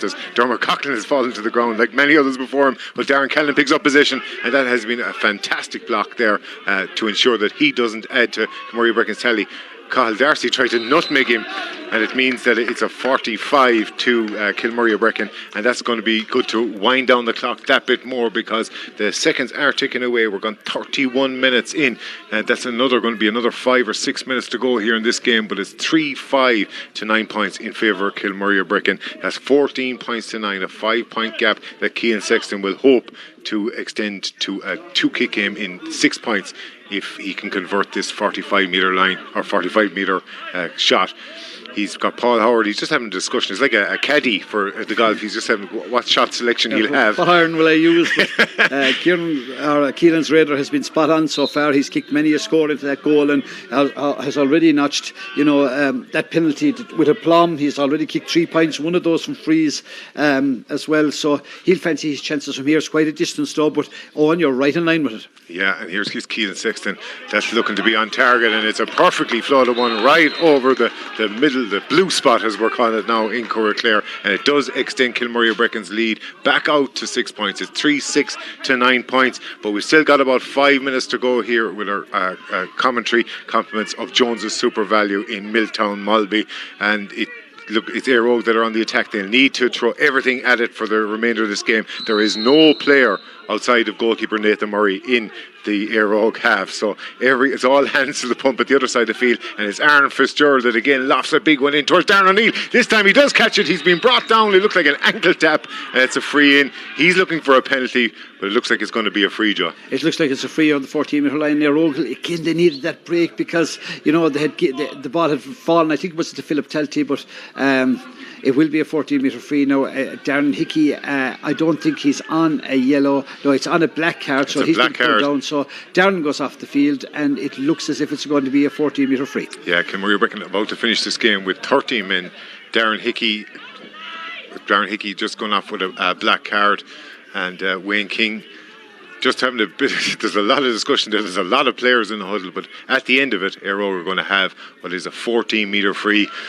They're going to have to go for goal, would they not? Well, no, I think they have to bring it down to 3 really, because it's just. I'm sure Gavin will pinch this off the bar. They still are 2 scores adrift, so you never know. But he's lining up for it. He does. He's the drop kick, but it's tipped over the bar by David Sexton, and it means that the gap is back to 5. But he was certainly looking for a goal, but didn't get it on this occasion. They aren't a double scores. They've got 10 scores. Kilmurray Brecon have 9, but as we've said so many times before, 3 of those being free or goals for Kilmurray Brecon. There's 2 men down here. Yeah, they're 2 lads that know each other very well, Dermot Coughlin and Aaron. It's great to see Aaron back in action. He's such a pivotal player, not only for Eire Og but for the county, and that injury last year, he's a leader in the Eire Og pack. But Shane O'Donnell has gone high in the clouds. Will Aidan McGrath picture? Yes, he's been deemed to pick up just a sliding tackle. I think it is sparing boot by Keelan. Will stay with the play. They're looking for Darren O'Neill. Shane Daniels looking for Darren O'Neill, and this time it's Aidan McCarthy that goes toe to toe with him and puts it out for a 45.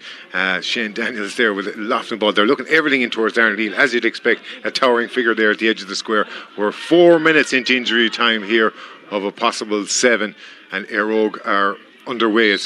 Kieran Cooney, it's going to be retaken, I think.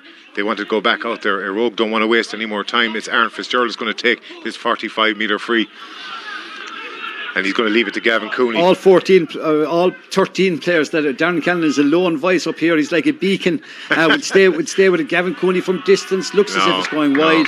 Another wide for Eire Og, and they'll be bitterly disappointed because they came in are full of high hopes. Plenty of good footballers, a number of 21A titles, but it's the old dog for the hard road here in the championship quarter final. And Kilmurray are just seeing it out now, as is their want really. 3 goals and 6 points on the board to Eire Og's 10 points. It's a 5-point deficit for Eire Og to make up, and they've about a minute and a half to do so.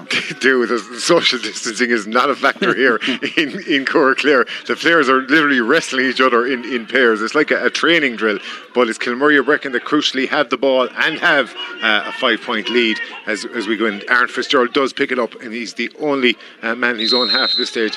Shrugs off Daniel Walsh, who's not going to move back the required distance, but at this stage Eire Og have just got to play on, and he looks for Shane Daniels, but he doesn't find him, and it's Dermot Coughlin back in his own full back line that's going to tidy up on this occasion.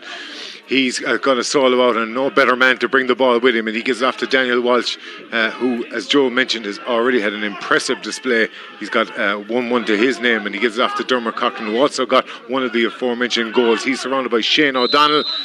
It's a line ball, it looks like, and it's going to be Eire Og's way. It's one of their last opportunities to try and get some bit of a lifeline here, but the clock is ticking down. We're into the final minute of additional time. Eire Og are struggling. They're 5 points down, and it's going to be a hard one to pull back, but they're going to need a goal immediately. It's Colin Smith on the ball. He gives it off to Liam Corrie. Liam Corrie has had a very impressive game, both from defensive and now in the attack, and he looks from side. He finds Aaron Fitzgerald. Aaron Fitzgerald tried to do a little bit too much, tried to punch it past one player and collect it again. He doesn't on this occasion, and it's Dara Sexton comes out with the ball, and Kilmurray Brecon are just going to patiently hold on to this one. Dermot Coughlin feeds it out to Shane Hickey. Shane Hickey has a couple of standing solos and gives it off to Kieran Morrissey, and now they're breaking out of their own 45-metre line. Dermot King trying to get a frontal challenge there, and he's going to win a free, and that should nearly knock down the clock at this stage, Joe. Yeah, I think that's the game done and dusted, and he's been looking like that from early on. Kilmurray did the damage those 2 early goals, and I think they sucked a little bit of confidence. It's a yellow card for, is it Aidan McGrath that picked up that, but Wayne King, I'm sure, will have the whistle to his lips very shortly, and he'll say, that's it lads, we've got as far as we go, and Eire Og, their race is over for 2020. They'll be bitterly disappointed. Came in full of high hopes, but Kilmurray Brecon, I thought the Masters, this player has been outstanding. Daniel Walsh reigning once more time. It'd be fitting, like if he could manage to finish off the game with a score. He only has what Joe called the beacon inside there in the full forward line, and that's because of his blonde highlights, but it doesn't manage. The ball's gone wide. It's going to be immaterial at this stage because even though Eire Og are looking to kick out the ball fast, the time is gone on them. They're not going to get 2 scores, and that is it. Wayne King has called for the ball, and it's Kilmurray Brecon that joins St. Brecons and Lissy Casey in the semi-finals. There's still another team to come out through the back door, and Clare and Milltown are in that pot along with the Clare, Milltown and the Cratloe Clonagad. It means that there's 7 teams left now, and 3 of those in the semi-finals. So we expected probably more football than what we saw, but what we did see was a great old battle out there. Kilmurray just had the experience and had the foothold on the game, a stranglehold of the game with those 2 early goals, and you couldn't really see them being beaten after that. Eire Og needed goals, and they were finding scores so hard to come by. All the players, not so much shaking hands, but touching elbows, I suppose, out there. And congrats to Kilmurray Bricken. It was a tough challenge they got today. Remember, they've played Milltown, they've played Eire Og, as tough as you're likely to meet in the Senior Football Championship, and they're still standing. Semi-final of the Championship. Horst will be delighted with these players, particularly the young players, and they go forward. They're going to take some stopping. Absolutely, and you mentioned Daniel Walsh. Who else kind of impressed you from both sides, really? But well, we know the experienced players. We know exactly what they bring to. But you're always looking out for younger players. And David Sexton didn't put a foot wrong again today in goal for Kilmurray or Bricken. From the Eire Og side of things, Mark McInerney kicked a point from play, and Gavin Cooney kicked a point from play. They just found scores so hard to come by. If I'm correct in my notes here, my mangled notes at this stage, Gavin Cooney kicked all bar 1 of their 10 points. So he kicked 9, Mark McInerney 1, and of that 9 he kicked 8 from frees. So 2 points from play is not going to win you a championship match, and Kilmurray will feel that they got over a tricky hurdle. They'll probably have another player back, though Marty will be a loss. There's no doubt or question about that. He's going to be a big loss the next day to them on that red card, and they will feel, though, that they're motoring nicely to get back to where they feel they belong, and that's county football final day. Absolutely. I look at your mangled notes. There's a lot of Y's there, which means a lot of yellow cards, and there was a lot of cards here. But at the end of it, it means that Kilmurray or Bricken have passed their second big test. They beat the defending champions St. Joseph's Milltown in the opening round, and now they've bypassed Eire Og on a final scoreline of 3-6 to 10 points here in Clare. Eire Og go into the Senior B semi-finals, but it's Kilmurray or Bricken that go into the Senior A semi-finals, and that's where we leave it today.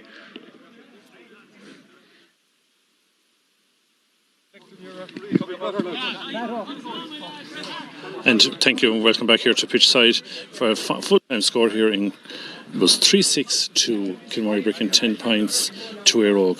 I suppose, David, it was definitely a bit of banter going on there. We're sure close friends from Kilmurray Bricken, but I suppose I think I asked Martin just before the start of the second half that if Kilmurray got a goal, it would be game over.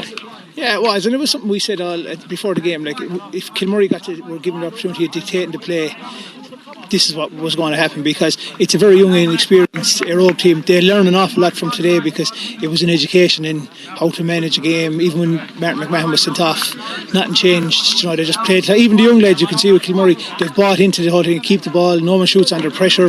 Like, I think it was 2 wides, last one kick out. The basics that you have to do. They had it off to a tee, and that's probably where Eire Og fell down a little bit. But Kilmurray, they have their game plan. From a long way out, it was done. Like, Eire Og needed to start, Kilmurray got. And once they went 4 or 5 points up, it was over then. I suppose, Martin, as you see Kilmurray Bricken warming down there now, I suppose we were just discussing that there was no real scoring threat for Eire Og in the first 45 minutes. Did they maybe have a bit of an error not putting Darren O'Neill into the square? Well, the way the game was progressing, it looked like that, because, as you said, they didn't have any great threat inside. Kilmurray defence was playing very well, crowding them out and not giving them any space. And when they moved down in there in the last 10-12 minutes, even though they didn't get a goal, the threat was always there, and there was always danger any time the ball went in. But ultimately, they didn't succeed in trying to get the goal. I suppose, David, now Kilmurray Bricken move into the draw along with Lissa Casey and St. Brecken's. They're very happy now after this. Now they've had two games in the championship, beat the county champions, beat, I suppose, what we thought was a pretender to their crown. Yeah, and a big thing for them is now, like, you'll have Key King, you'll have a couple of weeks. Like, Kilmurray have a lot of older players. They'll love that, having the few breaks. They can say it's like pre-season, now they might take this week off and build again. So they have that off the tee. It's a big thing for them. And I know, even talking to a few of them earlier in the championship, they wanted to this break, so it sets them up now. The younger players in the panel will be roaring. They've met for games. David Sexton want to play a game tomorrow. Daniel Walsh want to, because these lads are crying out for. The older lads will be delighted to have that break. They'll get to sit back, watch how everyone is, and analyse it, and then it's up to someone to come up with a formula to try and stop them. I suppose now, as you mentioned, younger players, you said David Sexton in goal, Dermot Coughlin made a serious runs, but definitely Daniel Walsh, wing back, was probably, in my opinion, my man of the match. Yeah, he looks a fabulous player. I saw him last year in a couple of matches against Milltown. Great athlete, great runner of the ball. And, the great thing about him is he usually keeps his head. He does the right thing. He either lays it off short or, a good kick pass into one of his forwards. But, a player who's definitely progressed fantastically well in the last 12 months for Kilmurray. I suppose from Eire Og's perspective, they couldn't get a goal. They couldn't buy a goal. the way they were operating today. There was nothing really happening for them, and it was, as we were discussing between the two of us, they were going up back and forth to field, but there was no penetration. Like when Kilmurray got a chance, they went straight at you. Well, we saw that, people have been giving out about Eire Og not having an attacking threat. But the two county finals with Milton last year, Kilmurray gave away very few goal chances. It was all Milton didn't score a goal in either of those matches. So, that's credit to the Kilmurray defence there. The way they're set up, they're structured well. They'll get plenty of bodies back there. You don't get much room in there. And, they don't concede many goals. I suppose, David, looking forward now to, I suppose, 3 to 4 weeks before Kilmurray Bricken will play again, because obviously the issue with Clondigad and Crattlow's game being deferred. They're, as you said, they'll take a week off, they'll train hard. Who is out there now, and we're only speculating, who would you say has the best chance of giving them, well, obviously Milltown, of course, we're really, because you're both Milltown, who else out there to give them a shock or a real game? It's hard to know. Like if Kilmurray are allowed to play, we'll say the way they want to play, it's very hard to change it. Like this isn't something that's happened this year or last year. A lot of those players on the road 10 and 15 years, they know where everyone is going to be as it happens, and the younger players. But look, everyone, we'll say the other two teams that are in the semi-final with them, they're in the back of 2 wins as well, so they're probably, as they're young teams and confidence is high, they could do with being playing next week or the week after, whereas they've a little bit of time to think about the draw. Will be done this week, not for the semi-final, but it's something that Kilmurray will be able to manage everything for the next couple of weeks, whether they arrange a challenge match or take a week off or whatever it is. It's uncharted territory for the other two teams, so they'll have to work it out, but they have good management over them, so everyone will fancy their chances. You get to the last 4, everyone in it will believe they can win it, but someone's going to have to come up with a formula to stop these guys, or it's going back there again.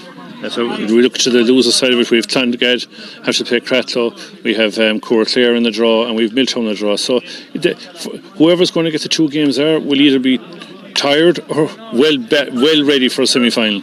Well, you'd imagine the games are sent to the teams at this stage. I think the big thing for Cratlow, number 1, is to get back on the field playing games, and hopefully everything works out for the club in that regard.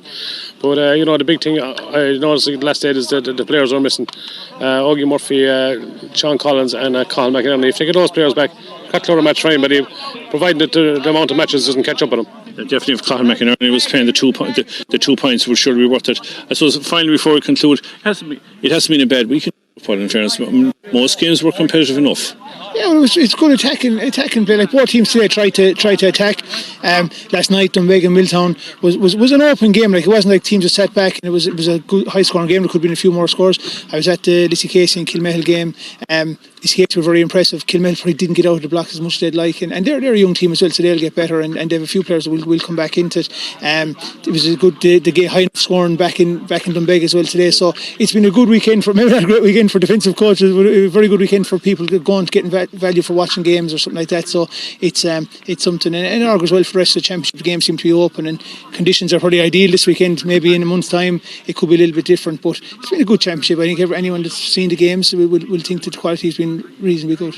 Another result in which Shannon Gales defeated Kilfenor 2-11-2-6. Probably would that have been an expected scoreline? Yeah, probably would. Yeah, Shannon Gales came close to winning the championship last year. Like they were on looking in the semi-final, so they'll have been building. Kilfenor wouldn't have the biggest panel in the world, so obviously wasn't that game, but they'll battle away. It's unfortunate for them, but Shannon Gales will be one of those teams, along with Kildare and Bearfield, Corvin. That's going to be a competitive championship. When that gets to the semi-final stage, that's going to be serious, that intermediate championship. I suppose, Martin, we finished. I suppose Cusack Park now become the mecca, I suppose, for semi-finals, or would you see any of these teams like to come back to maybe more the provincial venues? Well, nobody can argue with the condition of the court today. The pitch is in perfect order. Luckily enough for the weather, it's calm day and ideal for football. But I presume for with this virus, that the most of the matches will go back to Cusack Park, and I just hope that people get a chance to go and see them, because it's unfortunate due to the circumstances that people can't go to these matches. Every club follower is love to see their team playing the county semi-final, or so. Hopefully things will improve in the next few weeks and might get numbers back up to some degree. And that's coming from 2 publicans. So listen, final scoreline here was those publicans. So final scoreline here is 3-6 to Kilmurray Bricken, Eire Og 10 points. My thanks to David and to Martin, and we'll hopefully talk to you again next weekend for the quarterfinals of the hurling. Stay.